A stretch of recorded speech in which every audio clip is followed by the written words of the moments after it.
Well, we're in a little bit of a pickle here in just a couple of hours. James and Nick and myself, we're going to sit down and do a Clear the Air about the latest episode of Simply Stogies with Dan Thompson from Micallef Cigars. And I was just looking through my humidor and realized, shit, I don't have any Micallef in my humidor. And lucky for me, there is one shop I can see here in Iowa, according to Micallef's store locator, that carries Micallef Cigars. So we're gonna make an emergency rush run across town and see what we can pick up. So hopefully this episode goes well. Hopefully.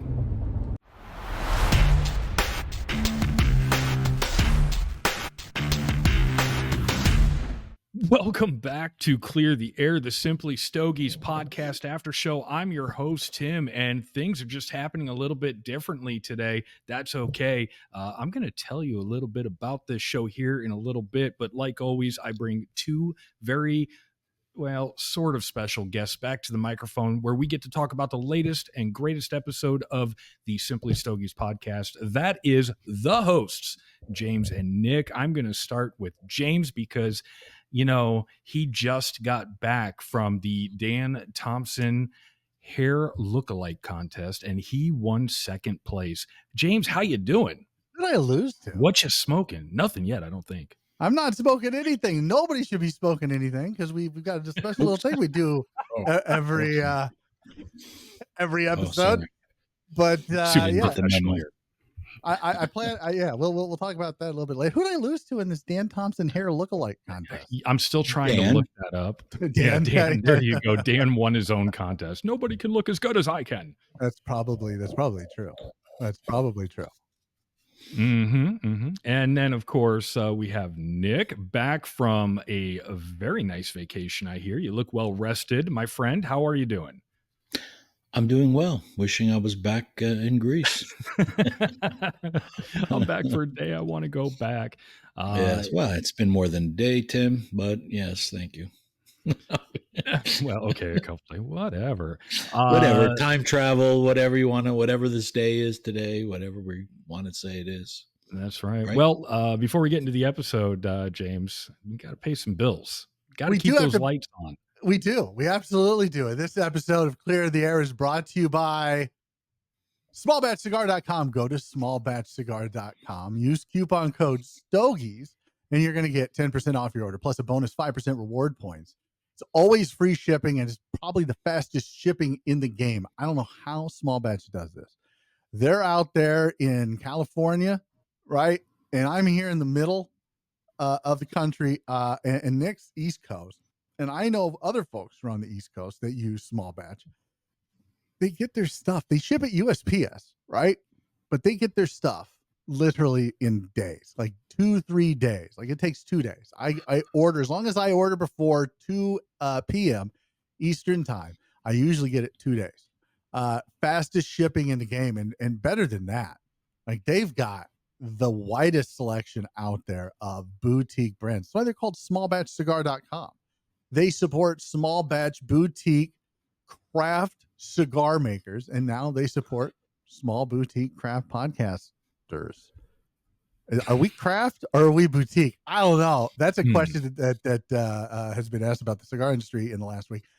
Regardless, go to smallbatchcigar.com. Use coupon code STOGIES, 10% off your order. Double the bonus 5% reward points, and you got to bank those because we're almost. I mean, it's October now, folks. You got to bank those because next month, December, just use those and get what you want. Get what you really want. Smallbatchcigar.com. Enthusiasts know, aficionados know, and now you know. Smallbatchcigar.com. And this episode of Clear the Air is also brought to you by Lure Cigars. Lure Cigars is pleased to announce the latest release called the Brownie Trout. It's the next drop of the catch and release offering. And it's a chance to smoke the few that got away. This brand new cigar, the Brownie Trout, is a Mexican San Andreas Maduro wrapper over Nicaraguan binder and Nicaraguan fillers. The fillers are from Esteli, Jalapa, and Condega. Undisclosed factory. There's a production run of only 2,000 cigars. Now, this is coming very soon. So this episode drops on the 8th. Look for this in the next week to 2 weeks at your local retailer. If your retailer does not carry Lure cigars, ask them to carry Lure cigars. Lure cigars would be more than happy to send out the brownie trout to wherever you're at. So just make sure that your local B&M is carrying it. This second limited edition offering is the Brownie Trout, a premium 6x54 box pressed Toro featuring a delicious dark chocolate brown Mexican San Andreas Maduro wrapper over Nicaraguan binder and filler tobaccos. The strength of this cigar is on the deeper side of medium plus and is full flavored. Your palate will experience notes of chewy, well done corner fudge brownie, light cinnamon, and warm earthy notes. The cigar produces a thick smoke with a velvety mouthfeel. The last third adds a bit of espresso and hints of pleasant baking spices on the finish. The cigar exhibits excellent construction and combustibility, producing a solid barrel of ash.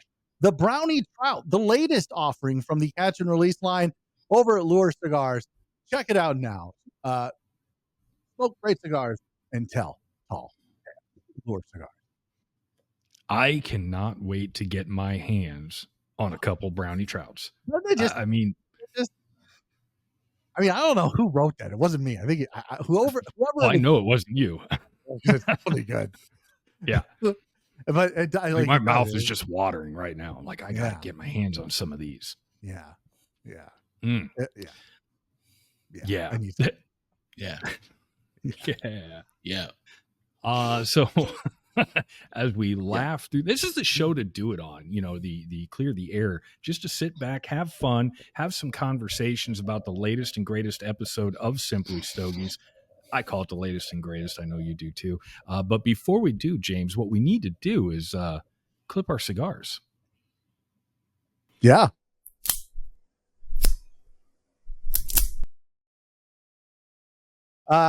This week, I would like to invite you to try the Cuckoo from Blackbird Cigars. It's a Brazilian Criollo binder with over Indonesian wrapper and fillers from the Dominican. You can get it Gran Toro, Robusto, and Corona sizes. It is Tim's favorite from Blackbird. Isn't that right, Tim? Absolutely. That was one of the first Blackbirds I think that I actually tried and enjoyed. And it's actually the cigar that got me into the Blackbird brand. Really good cigar. If you haven't tried it, find it, try it. You can get it at smallbatchcigar.com. Use coupon code Stogies, get 10% off, bonus 5% reward points. But I really do enjoy Blackbird cigars. But we're here today. We're talking about what? We're talking about Dan Thompson, the conversation we had with him. So I just clipped my cigar. I'm smoking the Micallef Red. Tim, what are you smoking, my friend? Well, I had to do a little bit of driving right before this episode to find some Micallef close by. And if you don't know Micallef Cigars, they're a supporter of brick and mortar locations. So it's not a cigar that I can find very easily online. And luckily, there is a lounge close or in my neighborhood. So I did a quick run there after work, picked up some Micallef Black, get this guy lit, smoke it. I love the Black. One of my favorite Micallef cigars from the Color series. And I'm sure we're going to talk about it, Tim. But I remember Dan saying that the Black and the Red are very closely related in terms of just kind of how they were put together, how they were, blended. So. Yeah. Well, you guys did talk quite a bit about, I want to say almost half the episode.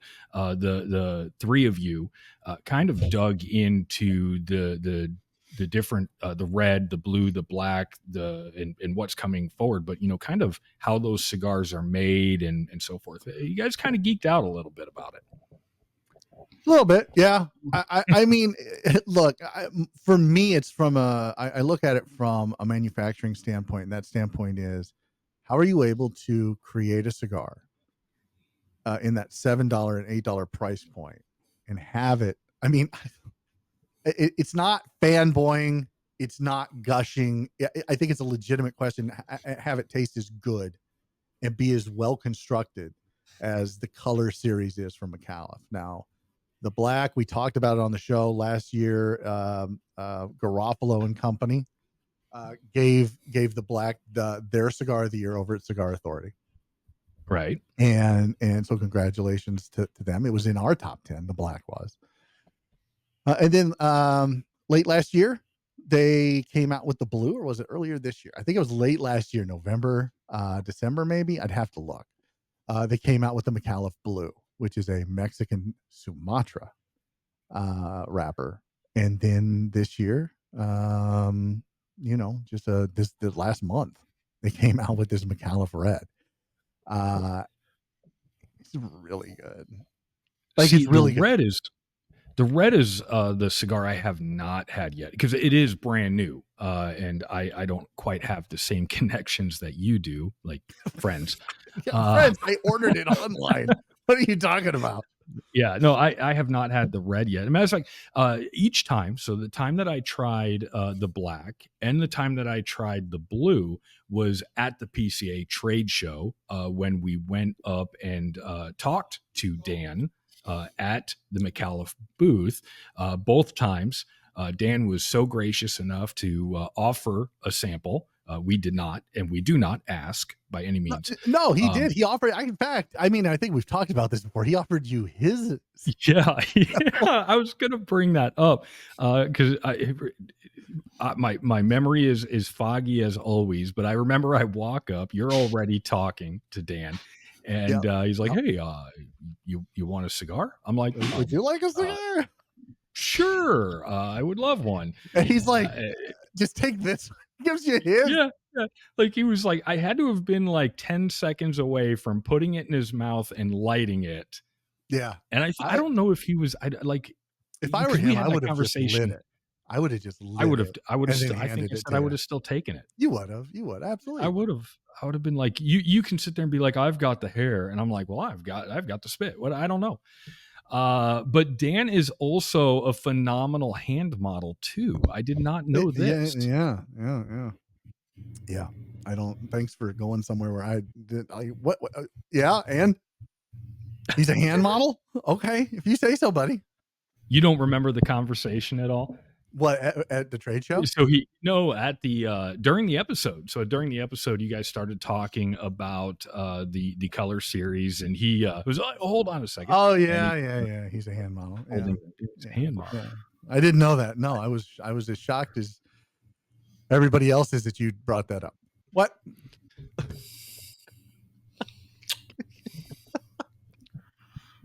Well, you guys are so great. You're helping me along here. But I actually did want to say, I did actually want to introduce Dan at the top of the episode as Dan. So let's talk about it, Thompson. And because every time you guys are talking, you would oh yeah, blah blah blah, and then he'd be like, well no, let's talk about it, and I just laughed. Well, here's the great thing about Dan.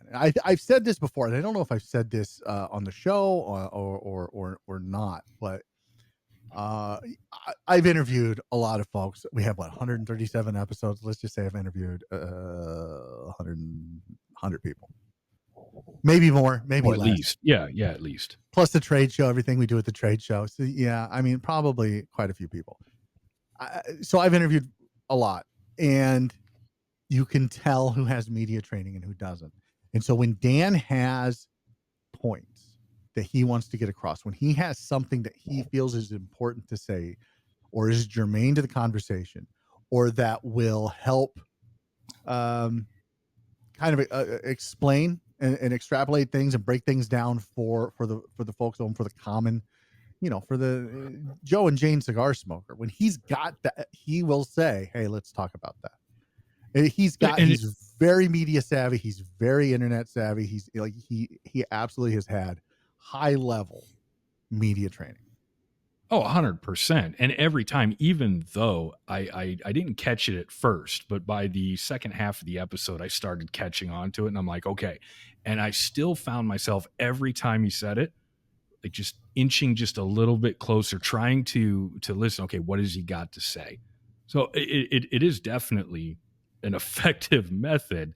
Yeah. And I love Dan. Dan's one of my favorite people to visit at the PCA Trade Show, not only because I get to steal his cigar, um, but it's an experience. You It's always learn an something. experience. Yeah, you do. You learn something. He's very knowledgeable when it comes to this industry and when it comes to other industries, just industry in general. He's very savvy and very Yeah. knowledgeable. And so for him to spend the time with us and with other media outlets and put as much emphasis on media as Micallef does, I think is super important, not just for us, but for the consumer at large.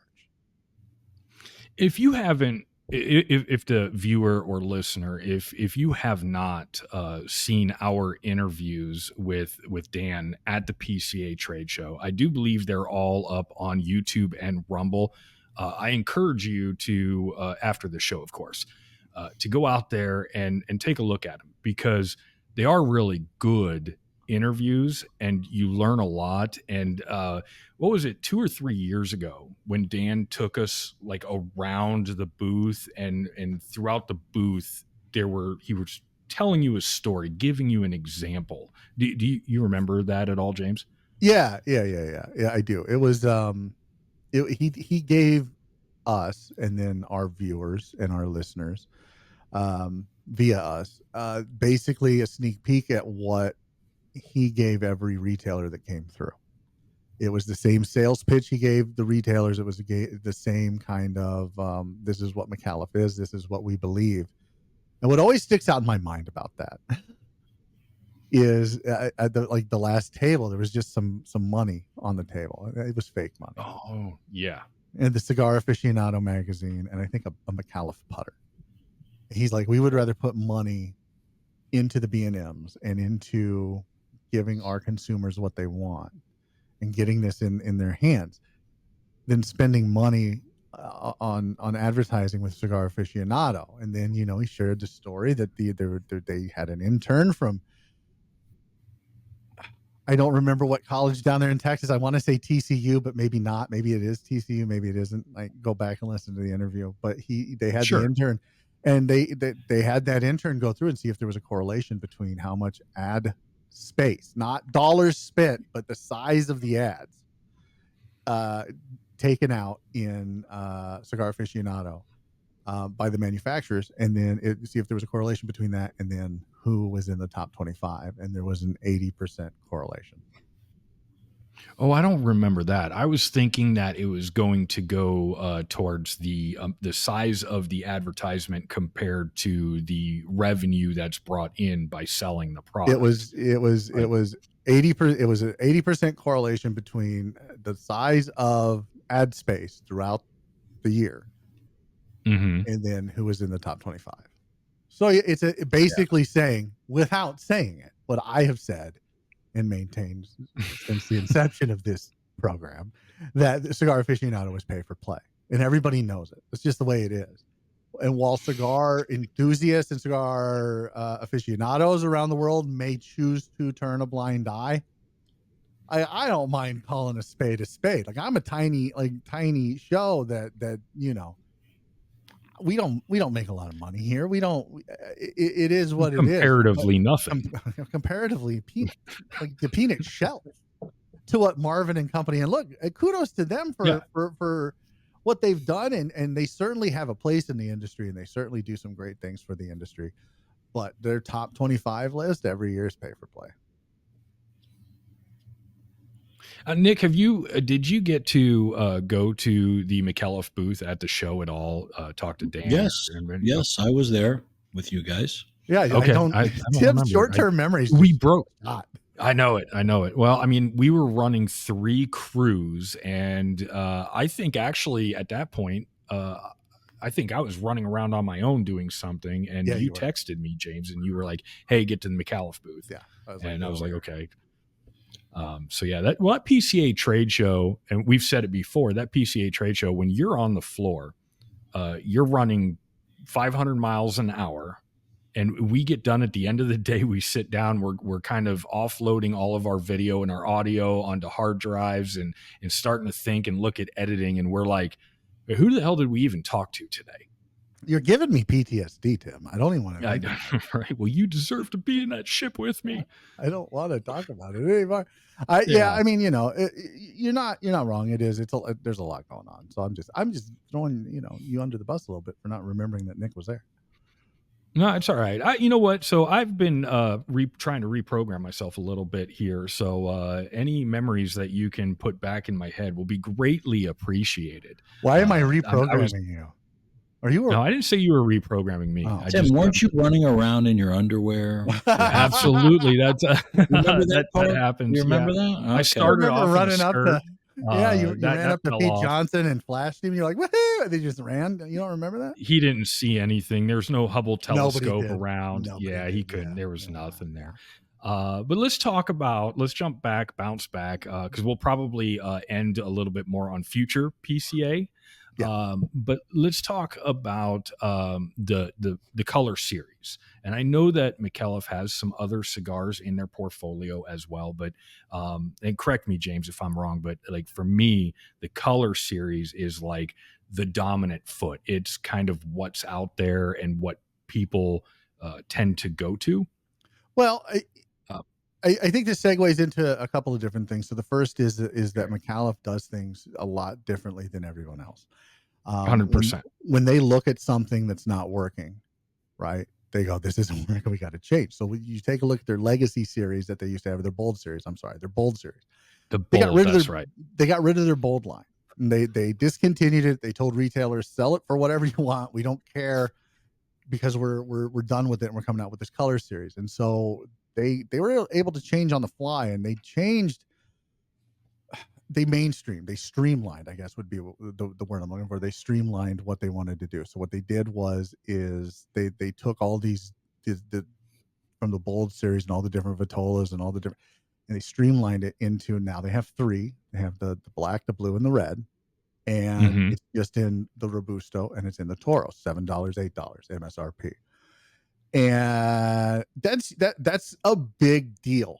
I don't think people really understand how big of a deal that is, because they had, and I don't have the number in front of me, but they had, off the top of my head, 3, 4, maybe 5 different lines in that bold line. Like they had the Sumatra, and they had, I think, a Maduro and a Herencia, maybe a couple of others. So there were 4 or 5 in that line.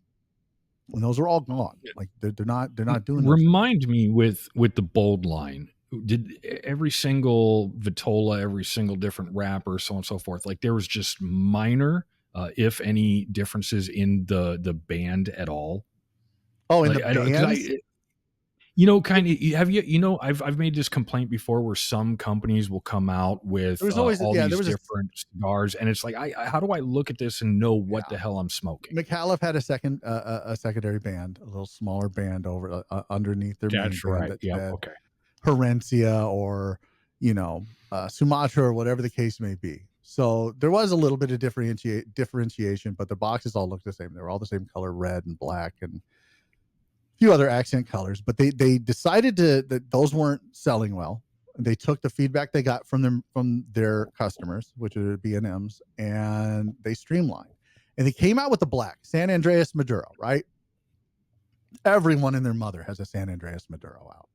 Sure. Like that's the new hotness. If you want a Maduro, if you want, like Nick, would you agree? Like that's what manufacturers have really. I have one. Right. Yeah. It's not a derogatory thing. I'm not saying it's derogatory. I'm just saying because of the broadleaf shortage that was there, people started to move away from broadleaf and go, well, if we want some of those darker flavors, we need to find a different wrapper. And they everyone landed on San Andreas. Would you accurate, Nick? No? Yes? Yes, absolutely. And the one thing that I want to add, anybody watching that show, the one thing you come away from about Dan and the company in general is the transparency. I mean, Dan would be the first, he did admit and was very humble about a company with that has probably is probably the best organized, I would say, business wise, structure wise, the way they run it like a business. And that's why they do things differently. And they're also very transparent about when things don't work, when things work. They go back to the drawing board. They're not trying to hide it. They don't throw anything under the rug. So that's very refreshing, I think, for consumers and smokers. They should get that out of that interview and also from what the current stuff that's on the shelf. It's the stuff that's selling, because the reality is if it's not moving on a retailer shelf, it's dying and it's going into the bargain bin. So they can preemptively say, you know what, put it in the bargain bin and get rid of it, because we've already, figured this out on a national level, international level, and they've moved on. And I love that the way that Dan was very transparent about it, about a lot of different things. Remember, we asked him questions about, what didn't work, what was your biggest failures, and and things like that. And he, without skipping a beat, went right into everything. Yeah, absolutely. And I think part of that's his media training. Like, he's able to look at the things that didn't work. I don't want to call them failures, but the things that didn't work and what they did then to make that negative a positive, right? And in business, like in business as in politics, like it's just an opportunity, right? It's just an opportunity to do better. And that's what kind of, I was thinking when you were going through that, kind of like that can be part of the quote unquote Micallef effect too, is running like a business, an actual legit business, and being like, oh, hey, we made a mistake. We're going to correct it. We're going to get past it. We're going to move on. And we're going to go. I always feel bad when I say that, because it sounds like it's so derogatory towards everyone else in the industry. And it's not meant, and it's not meant to be at all, right?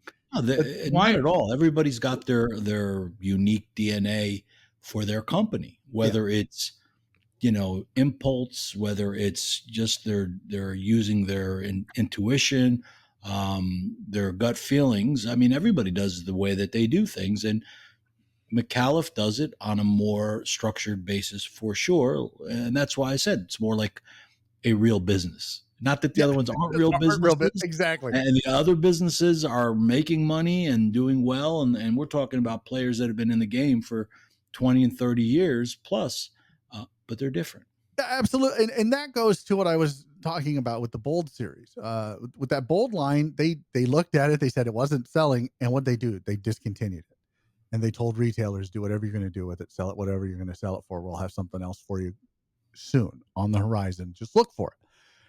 And it took I don't want to say anything wrong, but I think it was almost a year, if not a full year, between when that Bold line was discontinued and when the Black came out. And the Black is a San Andreas Maduro.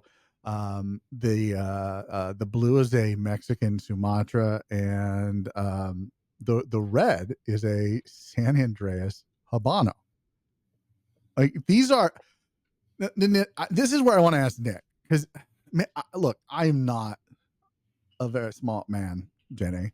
But Nick, have you really ever heard of a San Andreas Habano? I mean, they've been growing tobacco in Mexico for a long time, but I had never heard of a San Andreas Habano. It's not something that a lot of cigar makers have used in the past, is it?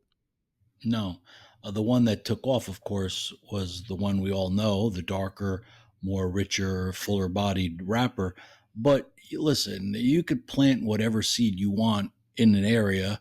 It's not as popular, but again, in the episode, he talked about the good relationship they had with their Mexican partners. Yeah. So they have them, because of pricing, which is one of the other reason, I think. And, they bought out like they probably leased the whole land and said, hey, plant for us the whole thing. And that's the way you keep your prices down, because you're committing X amount. So you're getting, I remember when Micallef first came out.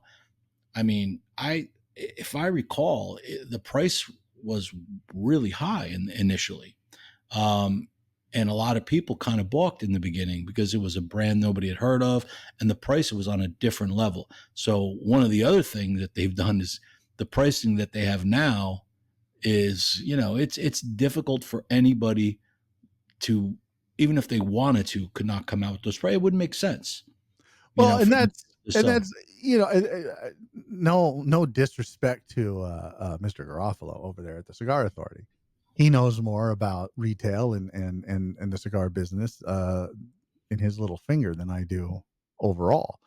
But I have a hard time believing that the Micallef effect is other manufacturers going, oh, well, we need to, we can come out with a $7 or $8 cigar that's going to, maybe not compete, but be in the same ballpark as the Micallef Color Series. I don't think that's the Micallef effect. I don't think the industry's looking at Micallef going, oh, we need to do that, because all evidence is to the contrary. Where sure, there have been some folks who have lowered prices on one or two cigars, but not overall. Most companies are raising prices every year, and most companies are coming out with $15 to $20 cigars. The day of the $10 cigar is over. It is dead. We are in the $15 to $20 range now. I mean, that's the long and the short of it. And I think And the if any average companies did, if any companies did, they probably said, nope, yeah, don't want to go there. Sorry, let them. And they own that category for the most part of a quality cigar at those prices. A long filler cigar is, kudos to them, because the people that smoke them, they can smoke.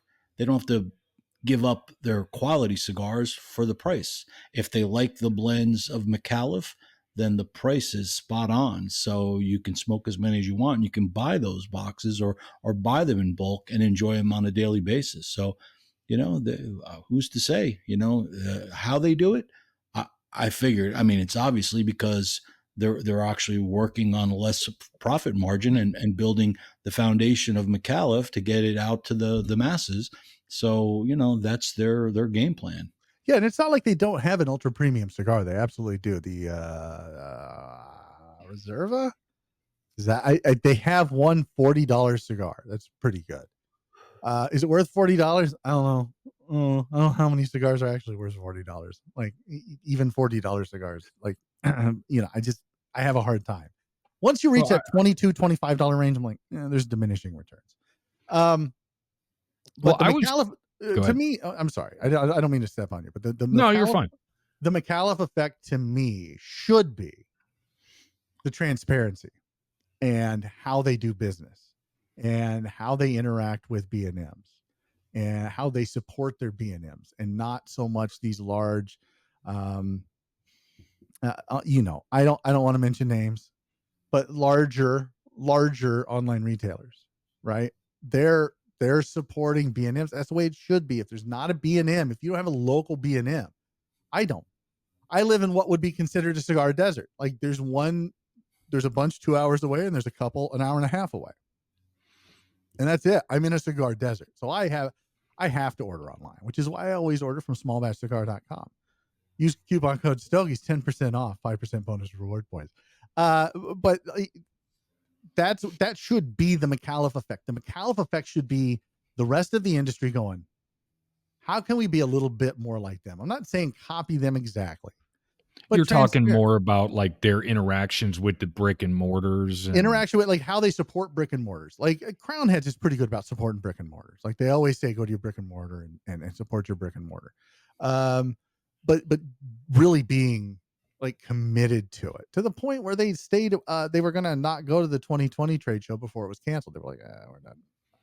We're gonna put that money towards supporting our local B&Ms. And then during the and everybody was kind of throwing stuff against the wall during the lockdowns and whatnot in early mid to late 2020 2021.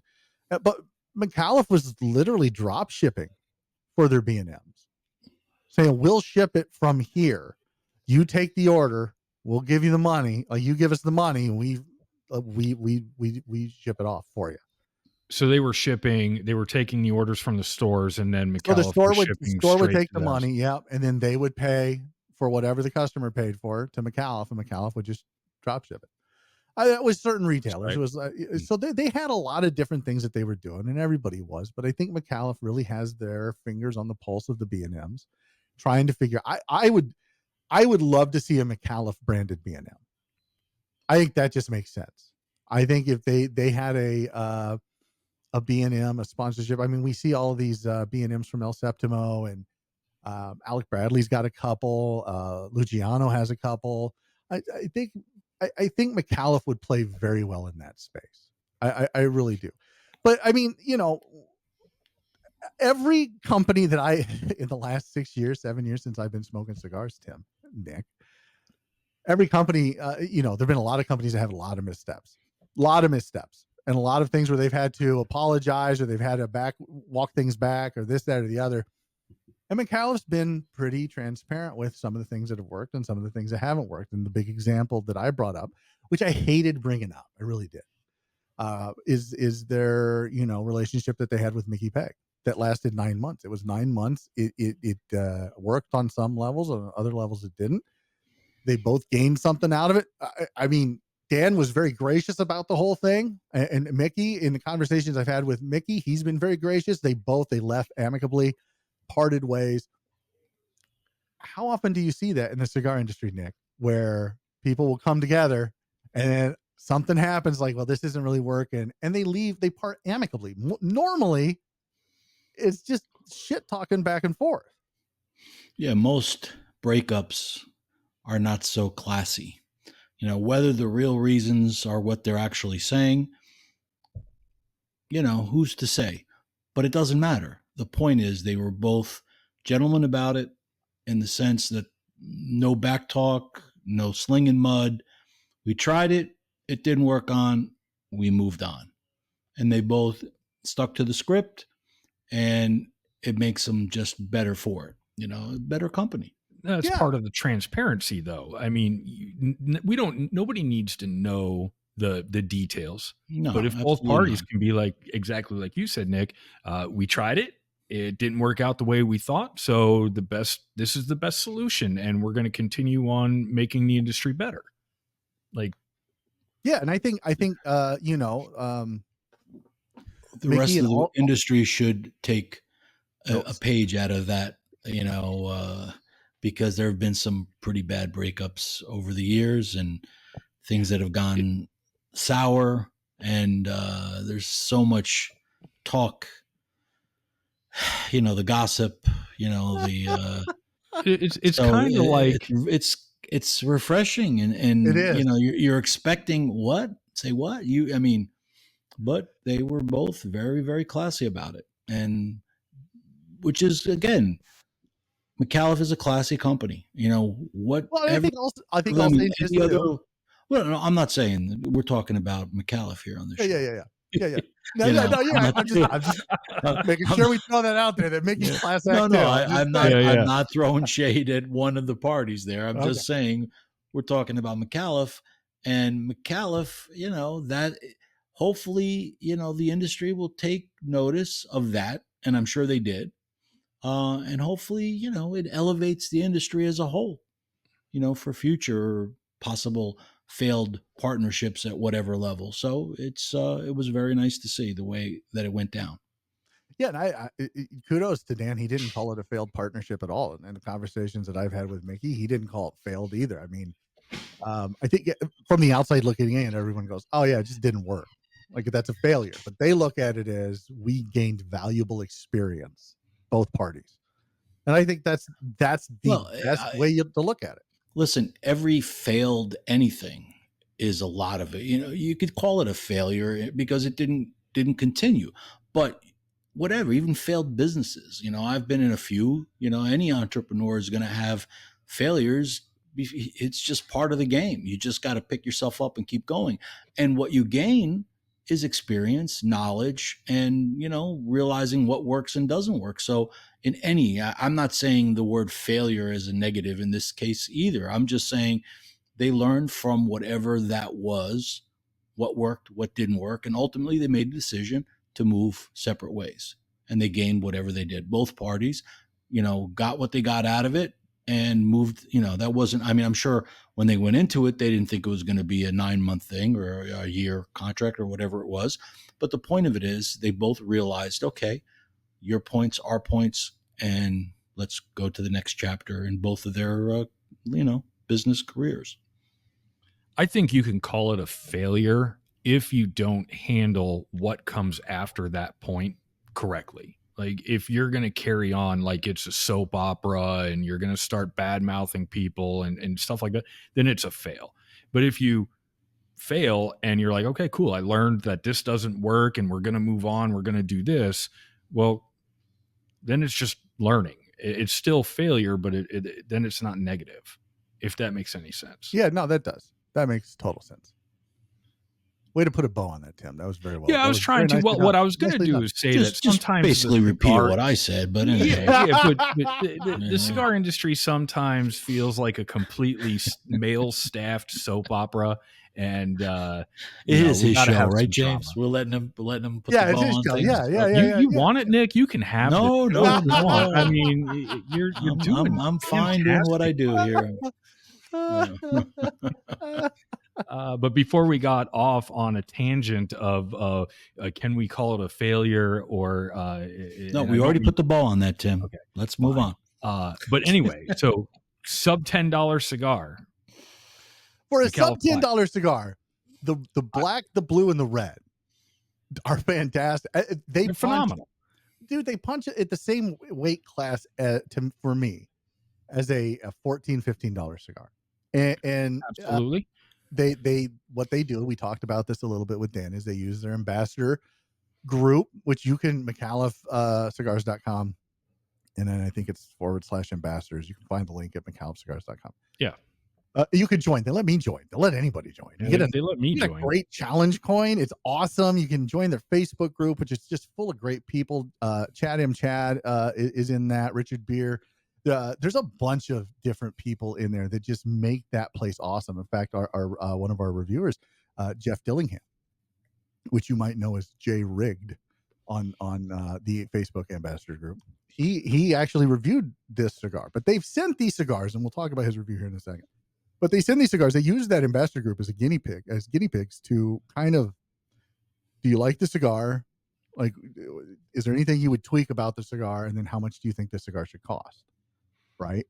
And so they get feedback from these guys, and some of the feedback they get is this should be a $15, $20 cigar. Like, this is really great. And these are unbanded. They have no idea what it is, if it's an LE, if it's a whatever. And they have hit a home run. They hit a home run with the black. I think they hit a home run with the blue. I really do like the blue. I love the Sumatra. I think they hit a grand slam with this red. I think this is in the sweet spot. In fact, I didn't want to say this while Dan was on, but now that he's not on, and we can talk behind his back. Yeah, we're talking behind his back. I think the red's better than the black, and I think the red is more full than the black.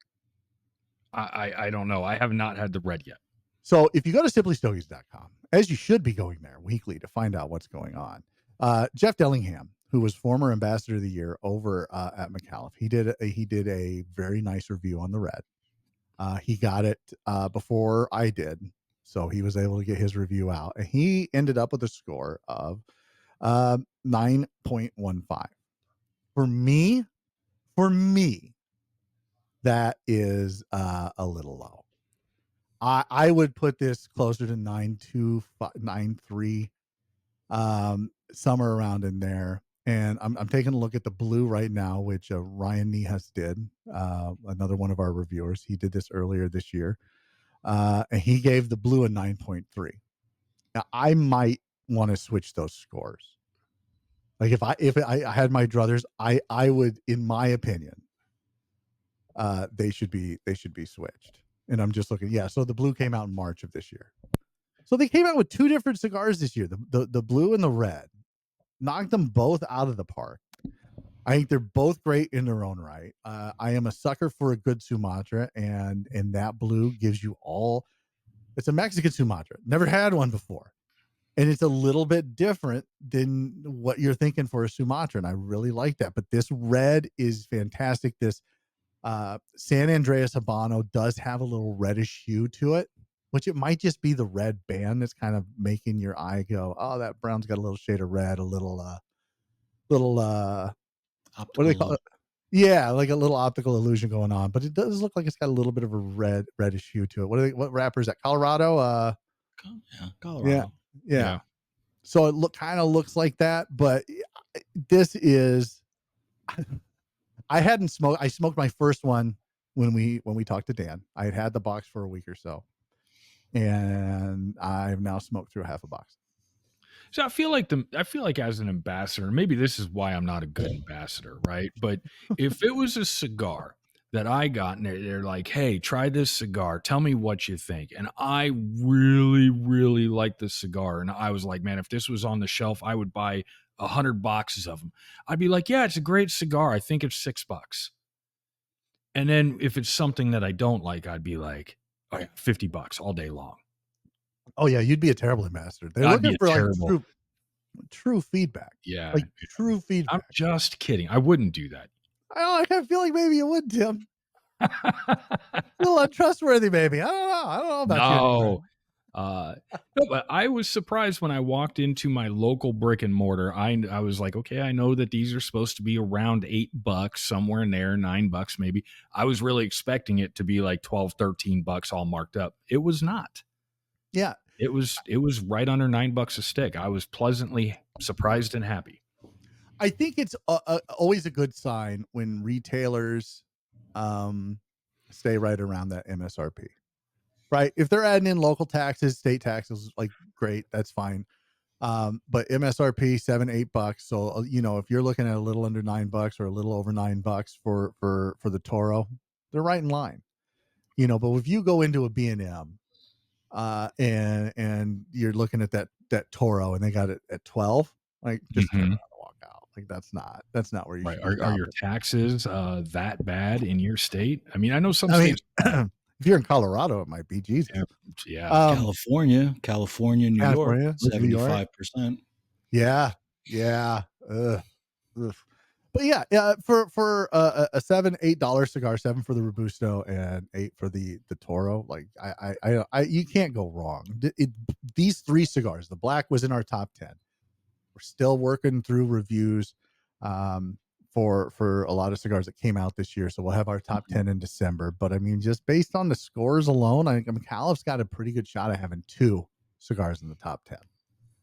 Which right. Like for any company to do that. I think Castagley did that last year for us with the Jur and the Ferrator.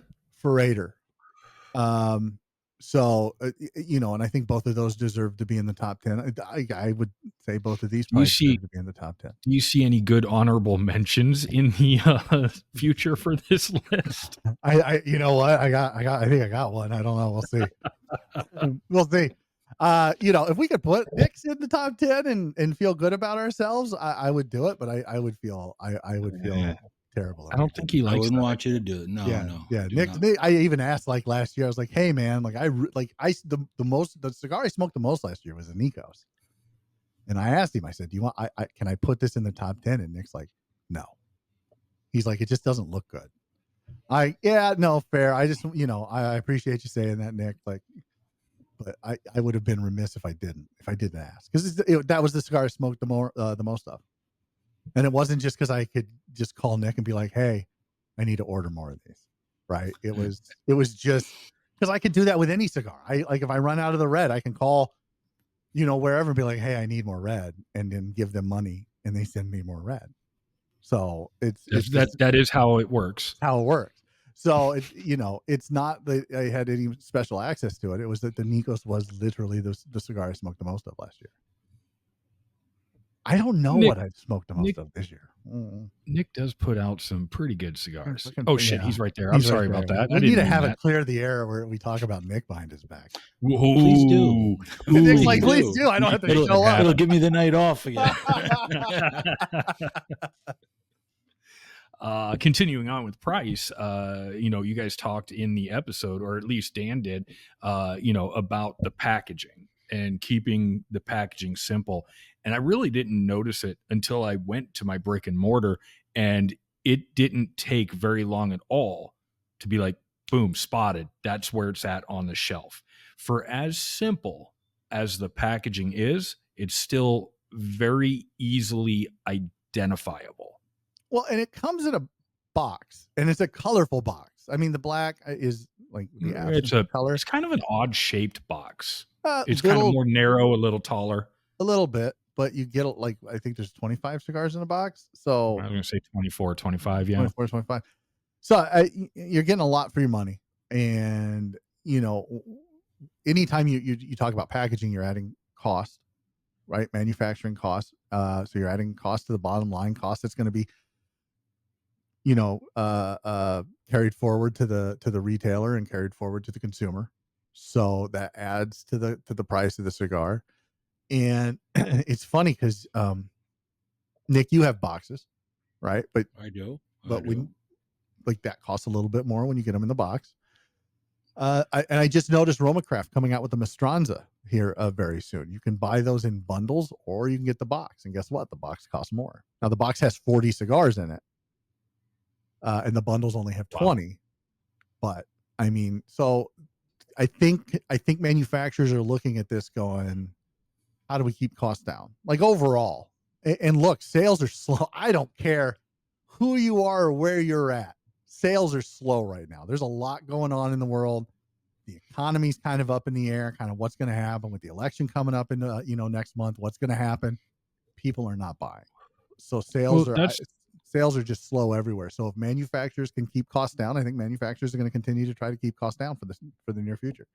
I mean, obviously keeping costs down, but that's a question that I'll point towards you, Nick. I mean, have you seen a shift with consumers from wanting to buy their cigars in boxes to preferring bundles, or the other way around? Or has it just been just whatever we decide we can do or want to do, that's how you're going to get it? Well, I decided years ago myself to do just that, trying to keep the price as low as possible and offer boxes and offer bundles. The box costs more. Now with Romacraft, that's a smart move too, where they're putting double the amount of cigars. So you're averaging out the price less. So it's not as noticeable on the box price, which is also a smart move. But yeah, the way I see it, most cigar shops, most brick and mortars sell by the stick. The guy that wants to buy the box, he can buy a box or he can buy a bundle. But most consumers, they might want one box, but if they're going to reorder, they're fine. And same thing with the stores. They get the box for display, they refill it with the bundles. So it keeps the cost down to the consumer either way. So that is my response. Yeah, I would like to see more of that, because look, there are several cigars that I have multiple boxes of. They're empty, right? And so why? I just need that box once. Because if I'm going to keep the box and put it on the wall or put it up over here on the, humidors or on the shelf behind me and have those, great. Like I just need one. I don't need more. So if I want to order that cigar again, which sometimes I do, especially if I'm keeping the box, like I would rather just be able to buy the bundle and get it at that's a the lower exact cost. reason, I made that decision many, many years ago. And I think it was the right move for my business. Not only does it cost less to ship it into the country, shipping wise, weight wise, but it brings the price down overall, which you can in turn, put that towards the consumer getting a better deal or better pricing on their cigars. And I think, I don't want to say I'm an innovator in this regard. I don't think I was the first guy, but I did it pretty early on. I've noticed a lot more, manufacturers are doing that. So that makes me happy, meaning that, hey, maybe I was onto something. And whether they were doing it or not, I know that it's worked out for me and for the people that smoke LH. So. Yeah, I think Padron has a program for the retailers where if you send back the empty box, like you get a credit on your account for every empty box you send back, because then they can reuse those boxes. That's pretty good. That's a good move too. Yeah, but how much is the credit though? Like I don't know. $3, $4? Do I look like a retailer? Like it costs more to ship it back than you get in credit. I don't know. Well, you probably say about 5 or 6 and then send them back. I don't know. I don't know how it works. It's just I think that's what they do. They have a program like that, and I know that LFD redemption only available in some states. Well, like LFD 5 cents here, 10 cents there. LFD, they will send refills in bundles for certain cigars that they carry. That way they're not It cuts down on shipping costs for the retailer because the retailer eats the shipping, right? So it doesn't eat it; they pass it on to you, the consumer. So, it cuts down on shipping costs. It cuts down on space. It cuts down on weight. It cuts down on all of that stuff. It cuts down on waste. So, I think that if you could just buy bundles in cellophane, I think you would see a lot more box buyers, which I guess would be bundle buyers. And most smokers, though, they're, I thought when I first started doing that, I would get a little bit of pushback. Some of the retailers initially, because it was so new, and they're like, wait a minute, like when you think of a bundle cigar, it's not usually a good term. But if you take the negativity of what that word initially meant for people, a bundle cigar, just that, no, these are cigars without boxes that happen to be in bundles. And then once you explain that, the consumers, they got it right away. Oh yeah, no problem. I don't smoke the box. I usually throw it away, or it's, firewood or trash. Like you said, one box, occasionally people will want that box, that first one, especially if it's something that they enjoy.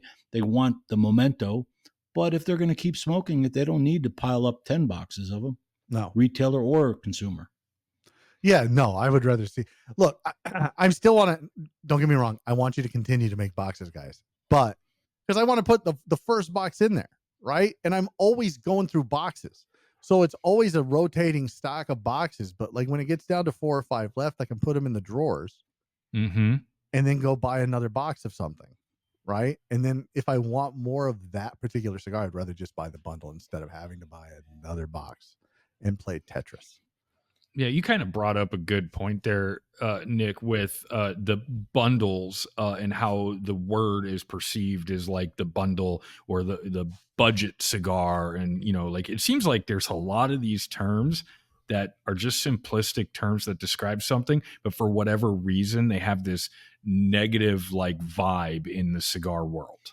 Well, it's just the way it was when cigars started to be made. If you bought a bundle cigar, that meant it was a less expensive, no name, cheaper, short filler, whatever, fill in the blank. So yeah, it takes a little while to get people's mentality of what that word really means.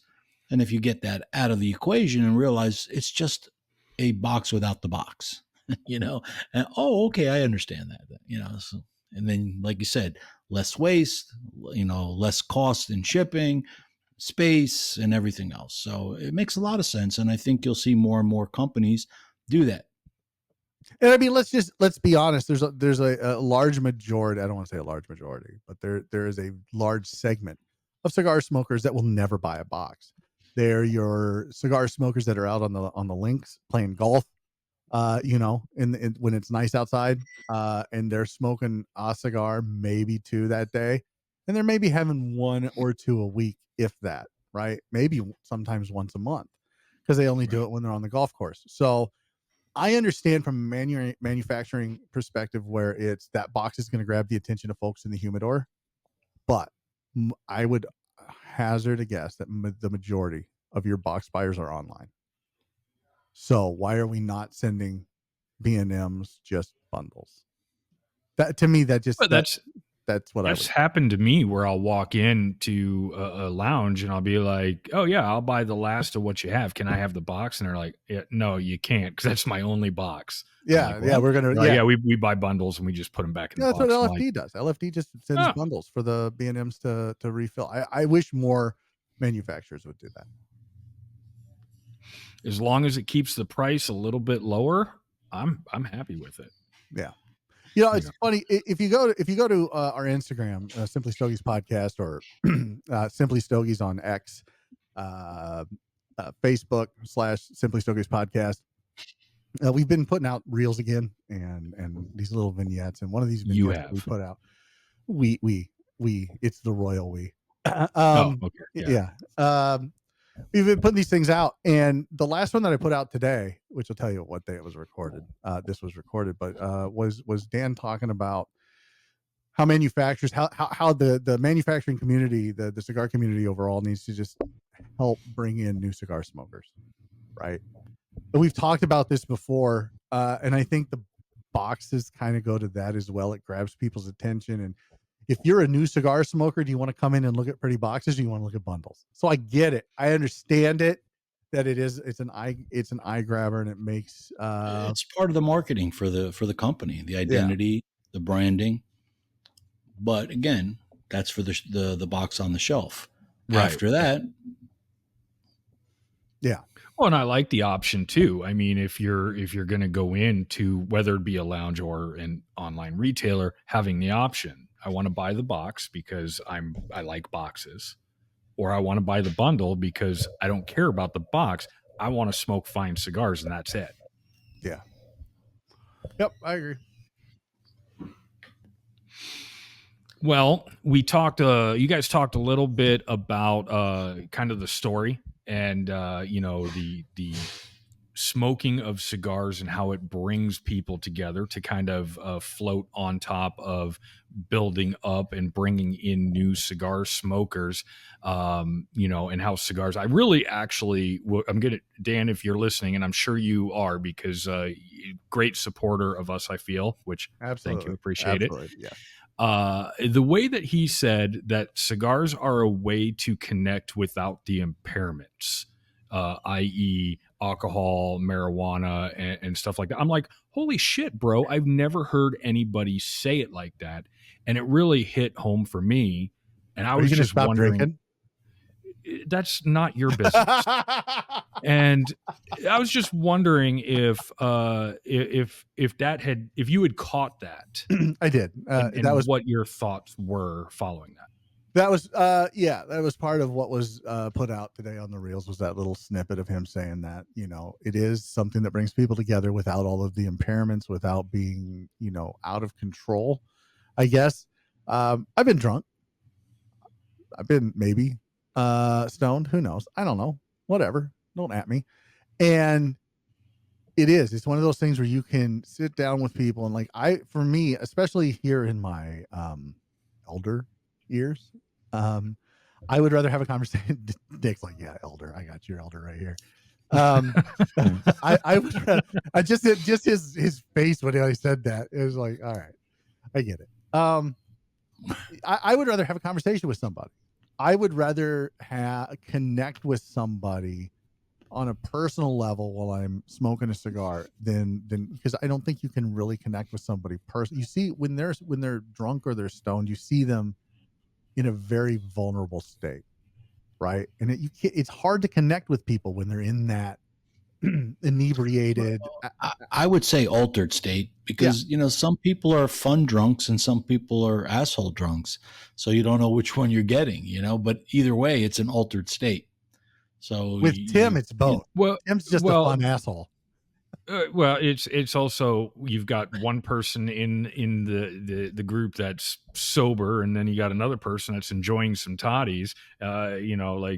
Personally, I don't want to be that guy that's the sober one in the group, because I'm just going to be like, you're an idiot. Why am I not an idiot right now? Yeah, I would it's fun to be an idiot with you, but are you connecting with somebody when you're in that altered state, when you're in that? And you don't. You make memories if you remember them. You make memories. Short-term memories. Memories. You make memories if you can remember them. But this is something like and I'll never forget the owner of Omaha Cigar, Safari Cigars in Omaha, Nebraska. I sat down with him, and he had been him and his wife Marie.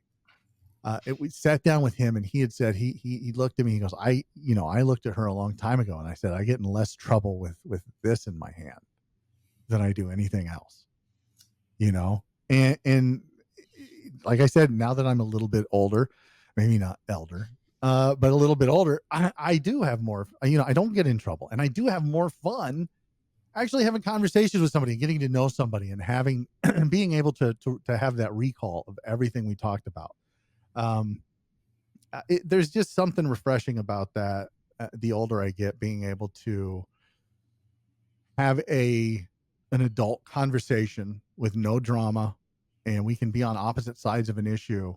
When you're smoking a cigar, it doesn't matter.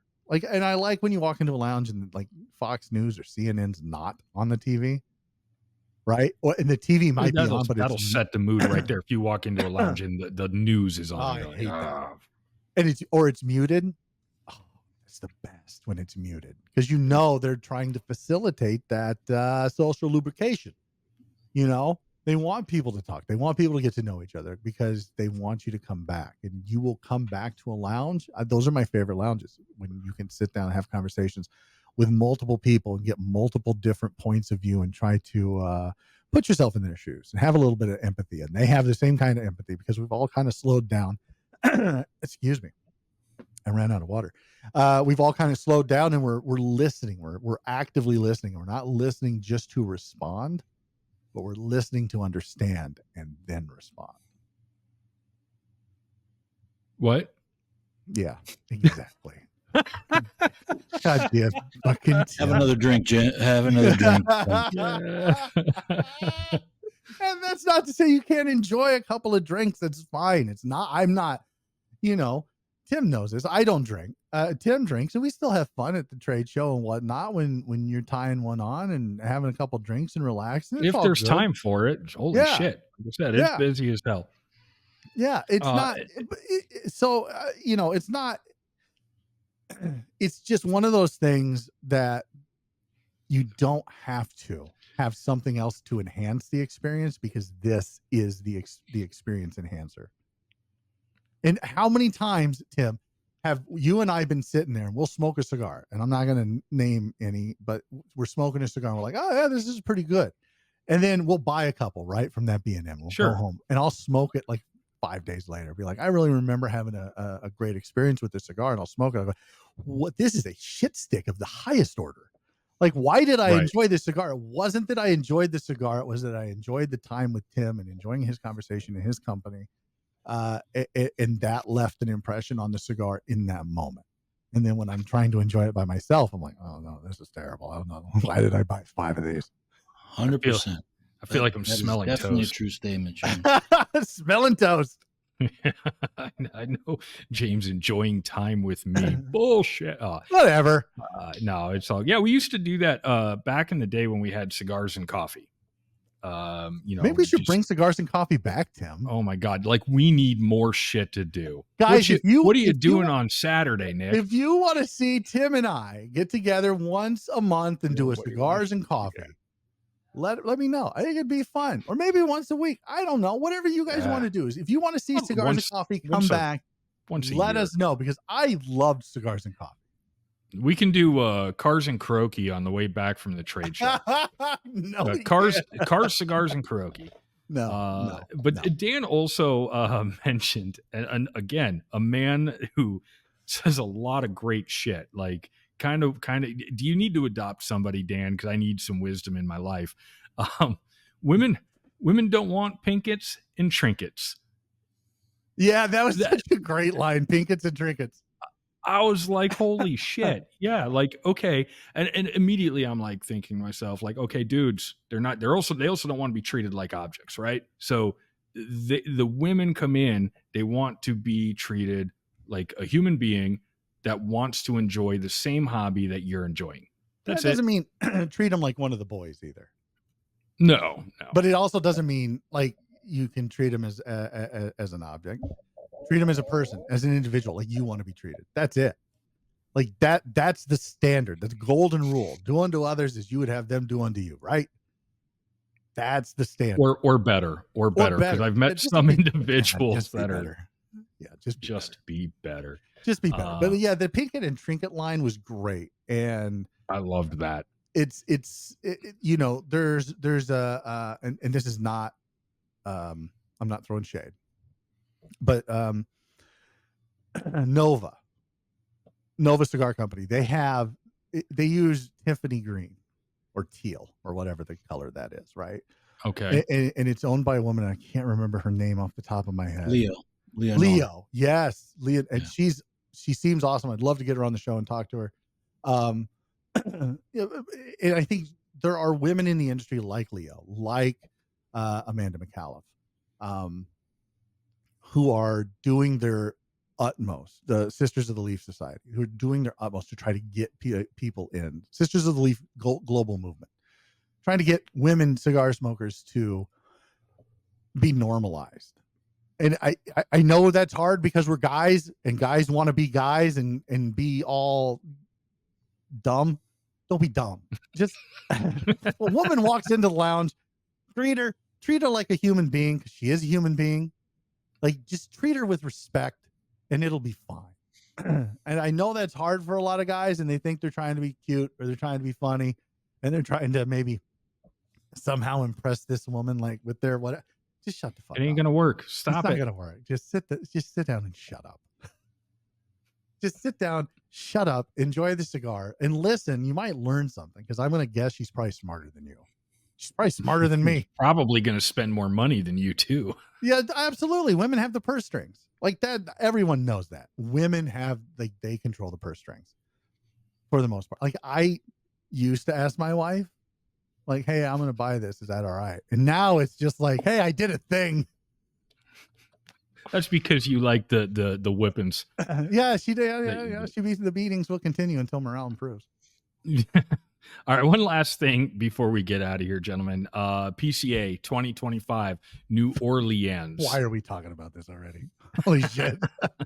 Micallef, as I mentioned at the top of the show, one of my favorite booths to stop by. There's so much energy at that booth, especially after a long day. You're like, how the hell do you still have energy? But what are you thinking? What are you hoping to see this coming year when we stop back by the Micallef booth? Well, I mean, Dan gave us a little bit of a sneak preview that we're going to little bit another color series released next year. I don't think it's going to be the white. I'll be surprised if it's the white. I want it to be the white. I want the Connecticut. I want a true Connecticut from Micallef. I've always said, and we talked about this on the show, I harshly judge manufacturers on the Connecticut that they can put out on a mild cigar. And that's what I have no problem saying this, even with him sitting here. This is what drew me to Nick. His Claro is so good. So good. And I judged his entire line off of that Claro, and he nailed it. Like, he nailed it. And I think if a company can put out a great Connecticut, they can put out a great anything. And Micallef has proven that they can put out some great cigars at a fantastic price point. So I'm really looking forward to that white, but I don't think it's going to be the white, just based on some of what Dan had said in that conversation, which you guys can go listen to it if you haven't already. I don't know it'd be fun to kind of guess the color, because I don't think it'll be brown. Like, that would be a terrible color. You don't think brown? No. Purple, maybe. Ooh, maybe. A purple? But, like, I don't know. When you think of purple, you think of grape. So you're going to be like, is this a flavored cigar? So maybe not. Right. I don't know. That orange just seems like an off-putting color. Fruit. Yeah, like, you don't want to go that yellow route. Is a prime color, or not really a prime, but I mean, it's a bright color. Yeah, but it's green. yellow. Is there a green? No, there's not a green yet. Green might be a good way to go if it's not like a bright green. Okay, so is it going to be like, in the end, it's going to be like a pack of Skittles, or not Skittles, M&Ms? That's what I'm thinking of, where you got the red, the green. Skittles. Yeah. It's the same shoot. Yeah, same thing. Yeah, Skittles are just more fruity. Yeah, I mean, I would prefer, I guess, M&Ms, like the caramel M&Ms or the peanut M&Ms.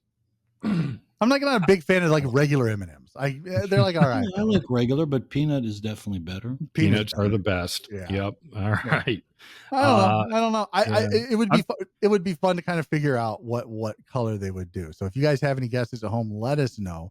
Comment, on the YouTube or on iTunes or Spotify or wherever you're listening to this on. Let us know what you think the color is. Maybe we can run a contest, and if somebody guessed, the first person that guesses the color right, come next year. Like, as long as you're not affiliated with Micallef. I was gonna say you're gonna have Micallef or Simply Stogies. Yeah. Green would be a good one. I think green might be. I think green is probably my. That's a good guess. That's a good guess, Nick. I think I might agree with you. I think it would be smart to go with, like, kind of like a power color, like the yellow, like Nick said. I think that would be kind of smart. Is yellow a power color? It can be, yeah, but green is more subtle. Yeah. Mm. Like if you do like a Like a subdued, like a turquoise. forest green, like turquoise, Jesus Christ. What are we? You're going to make me say shit that's going to get me in trouble. Trying. Fucking no, not turquoise. That would be terrible. Turquoise would be too close to Nova and their Tiffany blue. Or That's going to be in their next pastel series. Of pastel series. yeah. I wonder if they're going to go like plaid, like it's with the new Spaceballs sequel coming out. Maybe they're going to go to plaid. What is that? What is that called? The Search for More Money or something like that? Yeah. The Search for More Money. Yeah. I can't wait. I can't wait. Yeah, that would be fun to actually do some sort of little contest or something like that to try to guess what the next color is, which will give us a great excuse at the PCA Trade Show to have Dan hand model the new color for us. Yes, he can go back full circle. That's what we call a callback in the industry. Full circle. Dan can hand model the new color, and we can announce the winner. I love it. All right. I think the cigars are almost done, gents. James, you want to get us out of here? Yeah, guys, thanks a lot so much for tuning in, watching, listening, wherever you're at. Look, if you're watching on YouTube or Rumble, let us know. Leave something in the comments, like, follow, subscribe, hit the notification bell, all the bullshit the kids say. I don't know what it is. Leave us a 5-star review on whatever streaming platform or podcatcher you're listening to us on. And just leave us a little bit of feedback. We'd greatly appreciate that. And be sure to go to simplystogies.com for all the latest and greatest reviews. We've got a great lounge review out there of Fuma cigar shop. There'll be a new one coming out of Bull Weevil in Enterprise, Alabama very soon. We've got all kinds of new cigar and pipe reviews. There'll be a pipe tobacco review that just came out a few days ago. Check that out. But with the end of the year coming up, we are pumping out cigar reviews left, right, and center. Look for the new Fiat Lux Tenebris review very soon on the website if it's not up there already. And I would be remiss if I didn't remind you to join the LE Club. Click the LE Club at the top right corner of the website. Join $10 a month, $100 a year. It gives you access to our After Dark series where you can join the conversation live with us. You can come on and talk with us, myself and Tim and Nick when he's on, and ask any questions you want about the show, about the industry. And you can kind of help shape the conversation. And that After Dark, you just missed it. It's the first Friday of every month, 8 o'clock to 10 o'clock. That first Friday of every month. It's our only 2-cigar show. Be sure to tune in. If you missed the last one, go check it out, YouTube and Rumble. But that's going to do it for me. I'm James. I'm your host. That right there is Tim. I'm the host. He's there. Tim's the host. I'm just the guest, but I'm still doing the outro. I don't know how that works. And down there is Nick. Than me. Whatever. And down there is Nick. Join us next week where our guest will be Daniel Marshall. This was such a great conversation, guys, with Daniel Marshall. He and Nick have been friends for a long time, and we really got to find out a lot about Daniel Marshall, how he got into the industry, all of the great things that he's done with charity and charitable events and auctions, and then just his thoughts on humidors and keeping your cigars in the best possible smoking conditions. Great conversation. Look for that next week. And of course, the week after that, we'll talk about Daniel behind his back and put it out there for everybody to listen to, including Daniel. But until then, stay smoky, friends.